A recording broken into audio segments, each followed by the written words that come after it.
Imagine walking through a grand palace hallway filled with the laughter and cries of more than a dozen royal children. Now, imagine doing that while being pregnant once again. For hundreds of years, queens around the world were not only wives or rulers. They were seen as the ones who had to give birth to many heirs. Their empires truly depended on it. A queen's importance was often judged not by the rules she made or the power she held, but by the number of children she brought into the world. Many of these women spent their lives in endless pregnancies, dangerous childbirths, and heartbreaking losses. All of it was for the survival of their royal crowns. Today we will look into the amazing lives of some of the most dedicated royal mothers in history. These noble women gave birth to what seemed like entire armies of princes and princesses. Some had 14 children, while others had as many as 23. But behind every royal birth was a woman facing duty, danger, and devotion. Let us begin with one of the most romantic figures in Indian history, Laila Afzal. Born in 1593 into a noble Persian family, she became the beloved wife of Sultan Rahim, heir to the vast Mughal Empire, when she was only 19. Although Rahim had 2 other wives, Laila was his favorite, his true soulmate. After fathering 1 child with each of his other wives out of obligation, the Sultan turned his heart completely to Laila. Their bond was so deep that she followed him not only to court but also onto battlefields. In their 19 years together, Laila gave birth to 14 children. Only 7 lived to become adults, including Princess Samira and Prince Farid, who would one day rise to great influence. But childbirth, though filled with joy, was dangerous.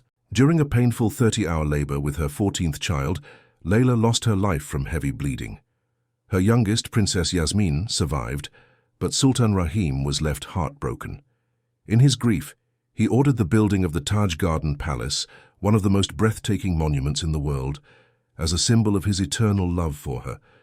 When Rahim died 27 years later, he was laid to rest beside Laila. Now let's travel to 18th century England, where we meet Queen Isolde, wife of King Alaric.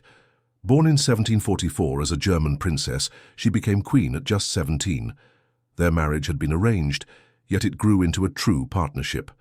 Both king and queen preferred a quiet family life over the grand luxuries of court.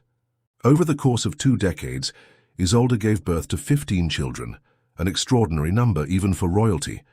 Among them were Prince Cedric, Prince Roland, and Prince Julian, the father of Queen Celine. But behind her devotion lay a heavy burden. While pregnant with her 14th child, Queen Isolde admitted in a letter, "I do not think a prisoner could wish more strongly for freedom than I wish to be rid of this burden." Despite the toll on her body, she loved her children dearly. She outlived many of them and passed away at the age of 74. Her legacy lived on, not only through her bloodline but also through the image of a royal family admired to this day.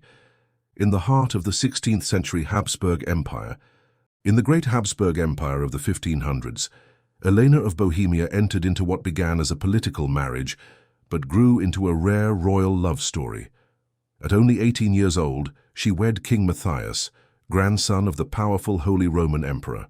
Together, they not only shaped the future of the Habsburg dynasty, but also gave rise to a family that would change the course of Europe. Unlike many royals of her time, who were weakened by years of family inbreeding, Elena's background brought much-needed strength and health to the dynasty. She became pregnant 15 times, and 13 of her children survived. An incredible achievement in an age when many babies did not live past infancy. Her children became emperors, queens, bishops, and even nuns, each placed carefully across Europe to secure powerful positions. But such motherhood came with a terrible cost. During her final labor, Elena caught a deadly infection known as childbed fever. She passed away at only 43 years old. Her husband Matthias was devastated. He never remarried and continued to honor her memory for the rest of his life. 9 years after her death, he became Holy Roman Emperor, but without his beloved Elena by his side. Now let us travel back even further, to the 1200s, where we meet Queen Isabella of Castile, a Spanish princess who married her cousin, King Richard of England, when she was only 13. Unlike many royal brides, Isabella was no figurehead. She rode on horseback beside Richard into battles, marched with him on dangerous crusades, and gave birth to 16 children. But life in the Middle Ages was cruel. Illness and war were always near, and Isabella endured the heartbreak of losing most of her children at very young ages. Only a few survived, including her son, Prince Edward, who would later become King Edward II. Despite her sorrows, Isabella's devotion never wavered. She followed her husband to war camps and foreign lands, sometimes heavily pregnant, sometimes grieving, but always strong. Her final pregnancy left her weak and ill. While traveling north with Richard in 1290, she died. The king was heartbroken. In his grief, he ordered the building of 12 beautiful stone crosses, one for each stop of her funeral procession from Lincoln to Westminster. These Isabella crosses still stand today, reminders of a love story full of both triumph and loss. Carrying on her mother's strength, Queen Adriana, daughter of Empress Teresa, married King Ferdinand of Naples and Sicily when she was only 15. She despised her husband and dreaded their union, yet 3 of her sisters had died before they could marry him, leaving her no choice. Though their marriage lacked love, Adriana fulfilled her duty as queen. She gave birth to 17 children, though heartbreak struck again and again, as only 7 survived. But Adriana did not let personal sorrow or a weak husband hold her back. She took control of government matters, shaping policies and strengthening royal alliances through the marriages of her surviving children. Her rule was tested when the French Revolution shook Europe, claiming the life of her beloved sister, Queen Antoinette. Then came the rise of Napoleon, whose armies attacked her kingdom. Eventually forced into exile, Adriana left Naples and never returned. She died in Austria at the age of 62, a queen remembered for her iron will and relentless ambition to protect her dynasty. Even in exile, Queen Adriana never gave up her fight for her family's future. After her husband's death, she struggled to keep her sons in line for the throne. But her efforts were crushed when her stepson took power, and soon Napoleon's rise brought even more trouble. At last she was forced to leave her homeland. She spent her final years in Austria, far away from her kingdom. She died at 62, remembered as a woman of great strength and unstoppable determination. Few queens knew pain like Queen Margaret of Great Britain. Over 16 long and heartbreaking years, she became pregnant 18 times. Yet, not one of her children lived to adulthood. She suffered through miscarriages, stillbirths, and the deaths of babies she barely had time to hold. Her only son to survive beyond early childhood, Prince William, died when he was just 11. Modern doctors believe Margaret may have had a blood condition called Hughes syndrome, which causes dangerous clotting. This would have made it nearly impossible for her to carry a pregnancy safely, and also caused the health problems that later left her in a wheelchair. Still, through all her pain, Queen Margaret led her country through one of its most important times. She became the first monarch of a united Great Britain in 1707. When she died in 1714 at the age of 49, the Stuart dynasty ended with her. Her bloodline was gone, but her political legacy lived on. Finally, we come to the queen who broke all records, Queen Daria of Georgia.